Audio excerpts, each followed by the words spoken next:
Welcome back to the channel. Today we're going over the Splinter and the Shuttle. The Splinter is a small speedy warship. It is flexible and it is designed for three primary roles: information gathering, capping, and skirmishing with assets. They come in many variations. You have the gun shuttle.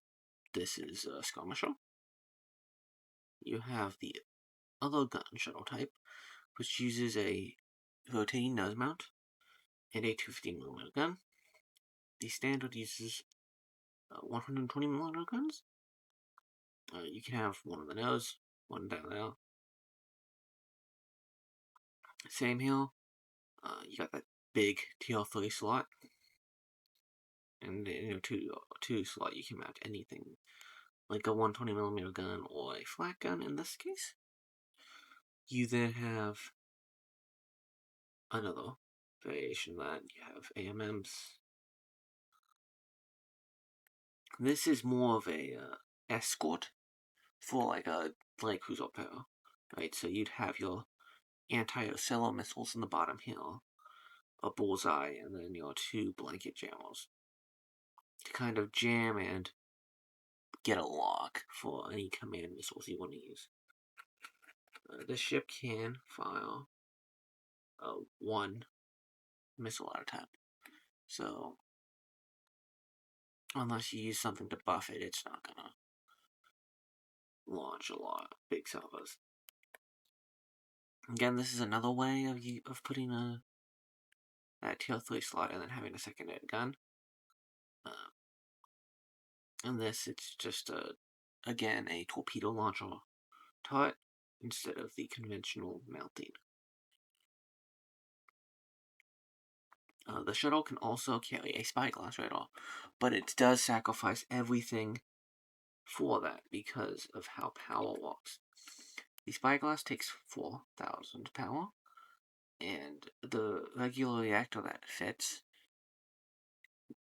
with the whiplash drive makes just enough power to hold it over. And that's kind of like your basic Splinter build. Some, like the support Splinter, you might go with a full AA build for support for other assets, or you might go with hybrids. You could have a hybrid tide where you have very fast hybrids that aren't as maneuverable. You can just like launch them off from above on top of the map. But you do only get 6 of them. So you might want multiple shuttles. You can also use VLS-2. And that gets you 24 missiles. Just a few salvos.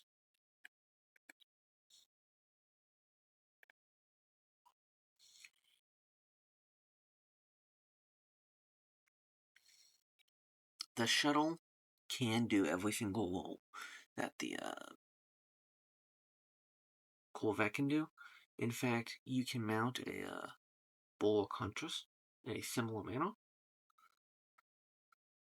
using any drive.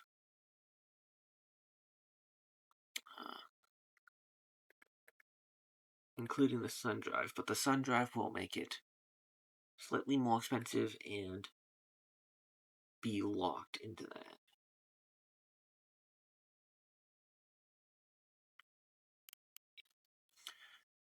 Again, another role for shuttles is capping, and so this is what's known as a capper or a suicide capper. It's there to jump onto a point and then you don't care if it dies. The Balustrade, the SGM-100 here, is a offensive missile, but it has no warhead or anything. It is not supposed to be launched. It is so your warship gets in the armed category. Nebula sorts ships into 3 categories: armed, unarmed, and dead. So, an offensive capable armed ship will cap compared to an unarmed ship. You will get the cap if you're the armed ship. If the enemy has an armed ship and you aren't armed, then they will start capping. Again, this is an example of an E-warship, or an E-war escort. It has no way of fighting. It is not offensive, but it does carry a bunch of jamming and a pinpoint. This is a full rocket shuttle. The shuttle has Clipper has the rockets instead of any missiles, because they only have two size 2s and one size 1, compared to the size 3, size 2, and 2 size 1s of the corvette. So you have a rocket launcher instead. That is size 2. You can mix it, so you can have a rocket launcher and then a gun turret. I like having a gun turret on the top, because that lets my secondary mount here have point defense, and I can just pancake towards enemy. And the extra maneuverability doesn't harm me. But whenever I want to launch a missile at something, I want it launched right then. So that's why I put it on the 360 bottom mount instead of the like 300. You don't get the 60-degree arc kill. Does it actually say? No, it doesn't say if it's in an arc. This is a pure gun shuttle. So, on ANS, it is definitely worth it to run a naked shuttle, just to dump on a point. But on OSP, I don't think it is, because a naked shuttle on ANS is like 150 if you want the fast drive for your shuttle. Meanwhile, only for 180 points, I do get guns, and I get a point defense target. I bet if I remove the point defense target, and yeah, 160. So I'm only, and that is with the sun drive racing pro if I really wanted to cut it down. And then all I would do is take flag and go 300. Oh, wait, it's 250s actually for all these. So I'd go down to 250 for flag. And then this is essentially equivalent to what I made as a naked capper. So I don't think OSP should use them unless it's a throw-in unit, like you have an extra 150 points and you have all your other holes maxed out.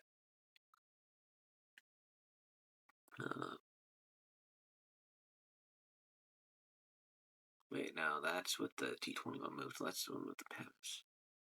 Oh, you actually get,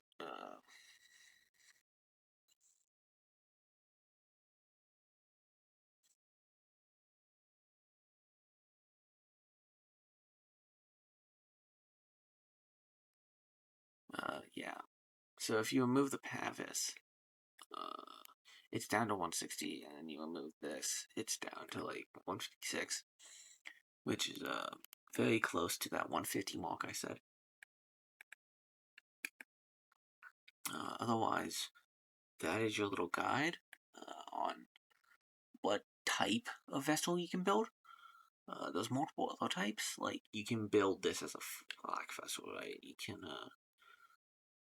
mount bastions and PAVIS and a bastion here. And then have this as a flak wall, just scored in something bigger, just like the shuttle, just like the sprinter. But that's my little overview. Overall, I like the Clipper more than the corvette, because the Clipper gives you numbers, and whenever you have a little ship like this, it's better to have those numbers. Again, Ruddles, the only problem is they only carry 36 shots, and you're going to be launching them like 4 to 6 at a time. So at most, you got 6 shots with this shuttle, but at that point, you might already be dead. So,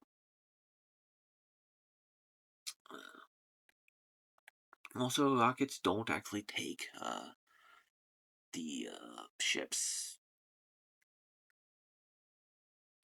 programming channel, so you can just launch 6 of them. It will launch slowly based on the launcher. But that's it. So let's stop waffling and say, hey, that's good enough. Have a nice week. Sorry I didn't get the video put up on Friday, and I waited until mid-afternoon on Saturday. But you will get a video next week on Friday. I guarantee it. Uh, have a nice day, and hopefully you enjoyed my video. Bye.